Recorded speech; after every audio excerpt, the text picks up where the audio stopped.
ఈనాటి కార్యక్రమానికి మూలమైనటువంటి చిట్టప్ గారికి, విశ్రాంత్ గారికి, మండల్ కన్వీనర్ గారికి, విచ్చేసినటువంటి ఉరవకొండ నియోజకవర్గ వ్యాప్తంగా విచ్చేసినటువంటి మండల నాయకులకు, గ్రామ పెద్దలకు, మహిళలకు హృదయపూర్వక నమస్కారం. చాలా సంతోషం ఈ శుభ కార్యక్రమంలో పాల్పంచుకోవడం. ఒక గుడి ప్రారంభంలో పాల్పంచుకోవడం, దాంతో పాటు శ్రీరామ్నగర్ కాలనీని కొత్తగా గ్రామాన్ని ఏర్పాటు చేసుకుని ఆ గ్రామంలో బొడ్రాయితో పాటు ఒక 40 ఇళ్లు ఈ రోజు ఇక్కడ నివసించేటువంటి ప్రాంతానికి రావడం ఎంతో ఆనందకరమైనటువంటి విషయాన్ని కూడా తెలియజేసుకుంటున్నారు. ఉరవకొండ నియోజకవర్గంలో ఏ అభివృద్ధి కార్యక్రమం జరిగినా కూడా అందులో పాలు పంచుకోవడం అనేటువంటిది నాకు ఎంతో సంతోషం.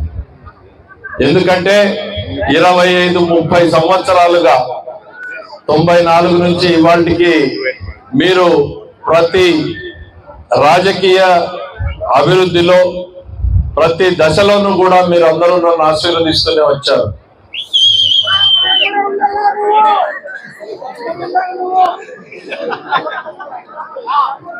ఈ రాజకీయపు ఎదుగుదలలో ఇంతటి మహోన్నత స్థాయికి తీసుకురావడానికి సహకరించినటువంటి నాయకులకు, ఉరవకొండ నియోజకవర్గ ప్రజలకు ఎప్పటికీ రుణపడి ఉంటాను అనేటువంటిది ఈ సందర్భంగా తెలియజేస్తున్నాను. నేను ఎప్పుడూ కూడా చెప్తాను, రాష్ట్రానికి మంత్రి అయినా ఉరవకొండ నియోజకవర్గం మాత్రం మొదటి కూలీలాగానే పనిచేస్తాను అని. ఎందుకు అనంటే మనకున్నటువంటి సమస్యల్ని పరిష్కారం చేయాలి అనంటే మీరు నా మీద పెట్టుకున్నటువంటి నమ్మకం, తెలుగుదేశం పార్టీ మీద పెట్టుకున్నటువంటి నమ్మకం ఏమాత్రం కూడా వమ్ము కానియకుండా మా జీవితాల్లో మార్పు వస్తుంది, తెలుగుదేశం పార్టీ వస్తే మాకు మేలు జరుగుతుంది అనేటువంటి ఒక నమ్మకం పెట్టుకుని చేసినటువంటి మీ అందరి ఆశలు, ఆకాంక్షల్ని తీర్చడానికి భగవంతుడు శక్తి ఇచ్చిన మేరకు నేను పనిచేస్తాననేటువంటి కూడా ఈ సందర్భంగా తెలియజేస్తున్నాను. 5 ఏళ్లలో, గడిచినటువంటి 5 ఏళ్లలో ఈరోజు ప్రభుత్వంలో మనం కోరుకునేది ఏంటి? మన కాళ్ళ మీద మనం నిలబడే పరిస్థితి ప్రభుత్వాలు కల్పించాలి. ప్రపంచంలో కార్ల్ మార్క్స్ అనే కమ్యూనిస్ట్ సిద్ధాంతకర్త ఆయన ఒక మాట చెప్పాడు, మనుషులకి చేపలు తెచ్చి పెట్టడం కాదు, చేపలు పట్టడం నేర్పించు అని. ఏమి దాని ఉద్దేశం అనంటే చేపలు పడితే ఏం చేస్తాం? తిని కూర్చుంటాం. చేపలు పట్టేది నేర్పిస్తే పోతాడు, అవసరం మేరకు అవసరం ఉన్నప్పుడు పట్టి తెచ్చుకుంటాడు, ఎక్కువ తెచ్చుకుంటే అమ్ముకుంటాడు, రూపాయి సంపాదించుకుంటాడు అని. మనుషులకి 10 రూపాయలు సాయం చేయడం కాదు, వాళ్ళ కాళ్ళ మీద వాళ్ళు నిలబడేటట్టు చేయాల.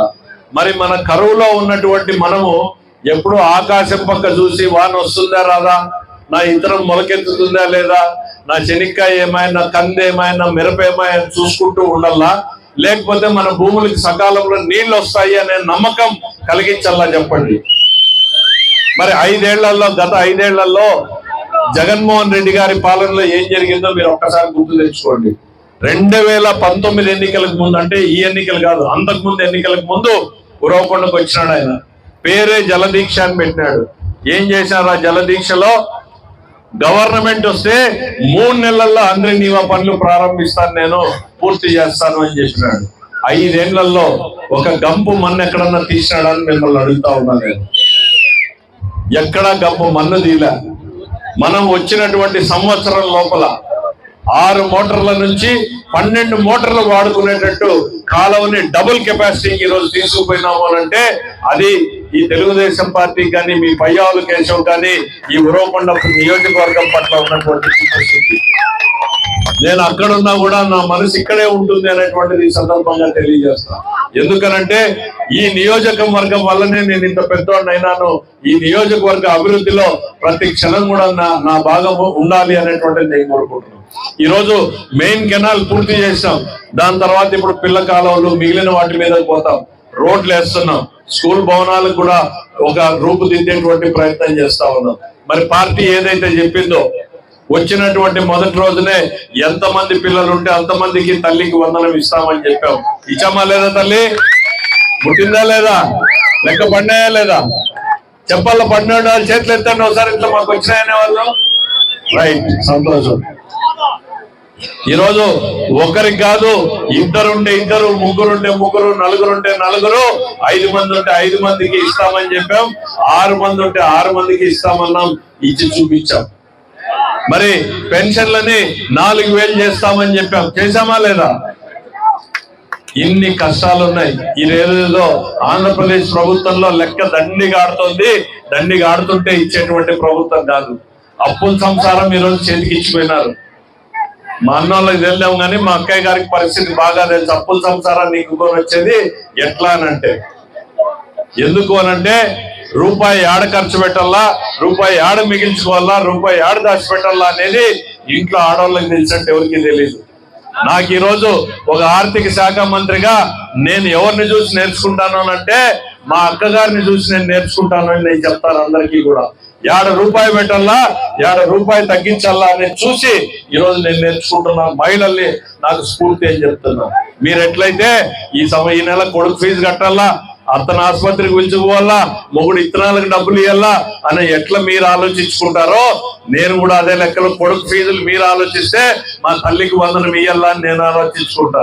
ఆసుపత్రికి పోవాలంటే మా ఆరోగ్యశ్రీ ఆసుపత్రులకు డబ్బులు కట్టాలా, ఎట్లా కట్టాలి నెల అనేటువంటి ఆలోచన చేసుకుంటా ఉంటాను. లేకపోతే మరి మీకు 5వ తారీఖా 7వ తారీఖా కందు కట్టేది డాక్రాది 4-5 మీరు ఇన్స్పెక్ట్ అక్కయ్యలు చెప్తారు. 5వ తారీఖు అంటే నిద్ర వస్తుందా మీకు? ఏమ్మా నిద్ర వస్తుందా? 5వ తారీఖు అంటే 1వ తారీఖు నుంచే నిద్ర రాదు. కందు కట్టాలా, కట్టకపోతే మళ్ళా వాళ్ళ చింటితో